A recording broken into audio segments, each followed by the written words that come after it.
اے رسول اعظم صلی اللہ علیہ وسلم کے دیوانوں، میں ایک چیز تلاش کرنے کا آپ کو عرض کرتا ہوں، ذرا تلاش کر لینا، ابتدا کرو اپنی زندگی میں،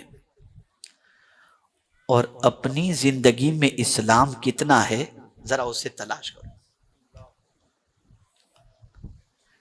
پھر اپنی زندگی کے بعد اپنے گھر والوں کی زندگی میں دیکھو، اپنے گھر میں دیکھو، اپنی سوسائٹی میں دیکھو، پھر آپ خود فیصلہ کر لینا کہ اسلام کہاں ہے، کتنا ہے۔ ایک بات عرض کروں، کیوں آج اسلام کی قدر نہیں ہے؟ انگلینڈ کی سرزمین پر ایک مال کے اندر کیش کاؤنٹر پر ایک پیدائشی مسلم بچی کھڑی تھی، ٹی شرٹ پہنی ہوئی تھی، جینز پہنی ہوئی تھی، اور ایک باپردہ خاتون وہاں پر آئی اور کیش کاؤنٹر پر اس نے اپنا سامان رکھا، تو پیدائشی مسلم بچی نقاب میں آنے والی اس مسلمہ خاتون سے کہتی ہے کہ شاید آپ عرب سے آئی ہیں، اتنا حجاب، اتنی ساری چیزیں، اور ان کنٹریوں کے اندر اس پر عمل کرنا ایزی ہے، ہمارے یہاں برٹین کے اندر یہ تھوڑا سا ڈیفیکلٹ ہے۔ وہ عورت تھوڑا سا آگے بڑھی، ادھر ادھر دیکھی، جب کوئی مرد نظر نہیں آیا اس عورت نے نقاب ہٹایا، تو جانتے ہیں نو مسلمہ تھی، وہ نیو مسلم عورت تھی، کنورٹ ہوئی تھی، عیسائیت سے وہ اسلام کی طرف آئی تھی، اور جو جملہ اس نے کہا، بس اتنا ہی اگر آج آپ یاد رکھ لیں گے نا تو انشاءاللہ وہ کافی ہو جائے گا۔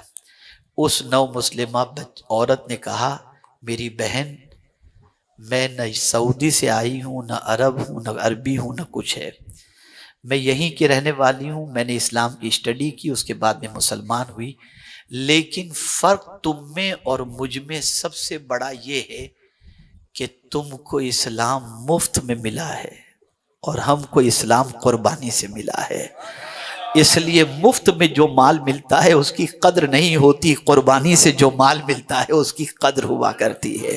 آج ہمارا حال یہی ہے، ہم اسلام کی قدر اس لیے نہیں کرتے کہ یہ وراثت میں ہم کو ملا، باپ مسلمان تھا، ہم مسلمان ہو گئے، لیکن اگر کچھ اسلام کے لیے ہم نے قربانی دی ہوتی تو اس کی عظمت ہمیں سمجھ میں آتی، اس کی قدر و قیمت سمجھ میں آتی۔ اے رسول اعظم صلی اللہ علیہ وسلم کے دیوانوں، اسلام یہ چاہتا ہے تم اللہ کے قانون کے پابند بن جاؤ، اللہ کے رسول صلی اللہ علیہ وسلم کے قانون کے پابند بن جاؤ، اور اللہ اور اس کے رسول جل جلالہ وصلی اللہ علیہ وسلم کا قانون اتنا اچھا ہے، قانون اتنے اچھے ہیں کہ آپ کے لیے زندگی گزارنا بہت ایزی ہو جائے، نہ کسی کو ستانا آپ کی زندگی میں ہوگا، نہ کسی کو اذیت پہنچانا آپ کی زندگی میں ہوگا، آپ کی زندگی کے اندر اطمینان، سکون اور سکون کی دولت ہی آپ کی زندگی میں نظر آئے گی۔ میرے پیارے آقا صلی اللہ تعالی علیہ وسلم کے پیارے دیوانوں، اب آپ سے میں پوچھنا چاہتا ہوں، ہر ایک مسلمان اس دنیا سے جانے والا ہے،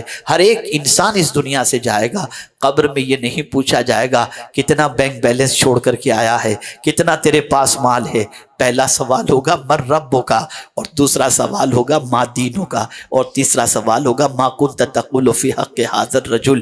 میں پوچھنا چاہتا ہوں، جب دین کے بارے میں سوال ہوگا کیا جواب دو گے؟ اپنی زندگی میں کیا پوزیشن رکھی ہے دین کی تم نے؟ کیا حال بنا رکھا ہے دین سے؟ اب تو لوگ اپنا نام بھی اتنا شارٹ فارم میں رکھتے ہیں کہ سامنے والے کو پتا نہ چلے کہ میں مسلمان ہوں، اتنا تم اپنے آپ کو گھٹیا سمجھ بیٹھے۔ تم نے اپنی مینٹلٹی ایسی بنا لی کہ تم جس مذہب کے ماننے والے ہو وہ مذہب تمہیں گھٹیا پن کی تعلیم یا بے عزت و رسوائی دے گا۔ جب سوچ یہ بن گئی تو رشتہ کمزور ہو گیا۔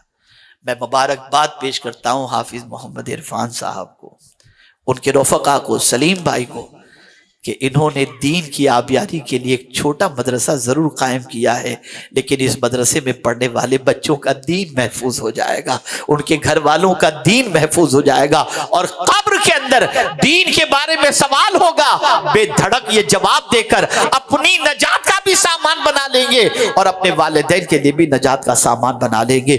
اس لیے ان اداروں کو مضبوط کرو اور خود کو دین سے مضبوط کرو۔ دین کا کوئی آرڈر سنو تو پھر چوں چرا مت کرو، سر جھکا دو۔ اللہ کے حکم کے سامنے سر جھکا دو۔ امام علی مقام علی جدہ وعلیہ الصلوۃ والسلام سواری پر سوار ہو کر مدینے کی گلی سے گزر رہے تھے۔ گلی کے کنارے پر کچھ غریب بیٹھے ہوئے تھے۔ ان غریبوں نے امام حسین کو دیکھا۔ ظاہر سی بات ہے، نوجوانان جنت کے سردار کو جب وہاں دیکھا انہوں نے گلی سے گزرتے ہوئے، اور حضرت کی نظر ان پر پڑی امام علی مقام کی، تو سلام کیا۔ تو ان غریبوں نے کہا حضور آئیے کھانے کے لیے۔ غریبوں نے کہا حضور آئیے کھانے کے لیے۔ امام حسین نے سواری روکی، اتر گئے، ان کے ساتھ بیٹھ کر تھوڑا سا کھا لیا، اور پھر کہا تم لوگ بھی میرے گھر آنا کھانے کے لیے۔ اس کے بعد امام حسین سواری پر سوار ہوئے تو آنکھوں سے آنسو جاری تھے، رو رہے تھے۔ خادم نے پوچھا حضور رونے کی وجہ کیا ہے؟ ارشاد فرماتے ہیں میرے کریم کے شکر کے آنسو ہیں، میرے کریم کی بارگاہ میں یہ شکر کا نذرانہ ہے۔ حضور کس بات پر شکر؟ کہا ان لوگوں نے جب مجھے بلایا کھانے کے لیے نا، تو مجھے ایک آیت یاد آ گئی، اور وہ آیت یہ تھی کہ اللہ تکبر کرنے والے سے محبت نہیں فرماتا۔ بس میں اتر گیا، ان کے ساتھ بیٹھ کر کھا لیا، اور میں اللہ کا شکر ادا کرتا ہوں کہ اللہ تعالیٰ نے تکبر کرنے والوں میں میرا شمار نہیں فرمایا، اللہ نے مجھے اس سے بچا لیا۔ اب یہ اللہ کے کلام پر ارشاد، اللہ کے کلام پر عمل کا جذبہ تھا۔ آج ضرورت ہے اس امر کی کہ اپنے وجود کو اسلام کے سانچے میں ڈالو۔ وہ کون سی برائی ہے جس برائی میں ہماری قوم کے بچے نظر نہیں آتے؟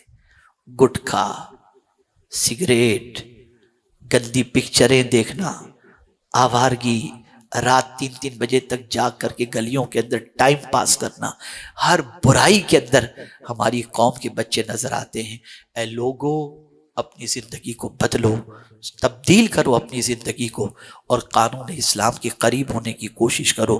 میرے پیارے آقا صلی اللہ علیہ وسلم کے پیارے دیوانوں، میں اس علاقے کے حوالے سے اتنا بھی جانتا ہوں کہ اس علاقے میں کچھ چھوٹے چھوٹے بچے ہیں جو ماشاءاللہ گھروں کے اندر محفل نعت میں جاتے ہیں، اور جب وہاں کے پیسے ملتے ہیں، نذرانہ ملتا ہے، اسے وہ جمع کر کے رکھتے ہیں۔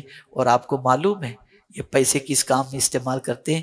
جب وادی نور میں اجتماع ہوتا ہے نا، تو اسی پیسے سے بس بھر بھر کے یہاں سے اجتماع میں لے کر کے جاتے ہیں۔ آپ ذرا سوچو، یہ بچوں کا جذبہ، یہ جذبہ ان کے اندر پیدا ہوا اس مدرسے کی بنیاد پر۔ میرے پیارے آقا صلی اللہ علیہ وسلم کے پیارے دیوانوں، ہمیں ایک اچھے مسلمان کی حیثیت سے اپنی زندگی کو پروف کرنا ہے اور اپنی زندگی کو گزارنا ہے، اور اسی کے ساتھ ساتھ یہ چیز بھی ذہن کے اندر رہے، ہمیں کوئی کام، کوئی قدم ایسا نہیں اٹھانا جو انسانیت کے خلاف ہو اور رسول اعظم صلی اللہ علیہ وسلم کی تعلیمات کے خلاف ہو۔ ہر برائی سے، ہر بد کرداری سے، ہر آوارگی سے، ہر گناہ سے اپنے آپ کو بچا کر ایسا انسان بناؤ جس انسان سے نفع پہنچتا ہو، اپنے آپ کو نفع بخش بناؤ۔ بس یہ آخری بات یاد رکھیں، زمین والوں پر بوجھ مت بنو، زمین والوں پر بولیے بوجھ مت بنو، زمین والوں کی ضرورت بنو، دنیا تمہیں اپنے سر پر بٹھائے گی۔ ضرورت بنو، پڑھو، علم حاصل کرو، دین کا بھی دنیا کا بھی، دونوں علم حاصل کرو۔ جب ضرورت بنو گے تو دنیا تمہیں فٹ بال کی طرح نہیں مارے گی، بلکہ دنیا تمہیں اپنے سر پر بٹھاتی ہوئی نظر آئے گی۔ اللہ رب العزت جل جلالہ ہم سب پر کرم کی نظر فرمائے، اور رسول اعظم صلی اللہ علیہ وسلم کی تعلیمات پر عمل کرتے ہوئے زندگی گزارنے کی توفیق نصیب فرمائے، قانون الہی کا پاسدار بنائے، اور رسول اعظم صلی اللہ علیہ وسلم کا وفادار بنائے۔ وما علینا الا البلاغ المبین۔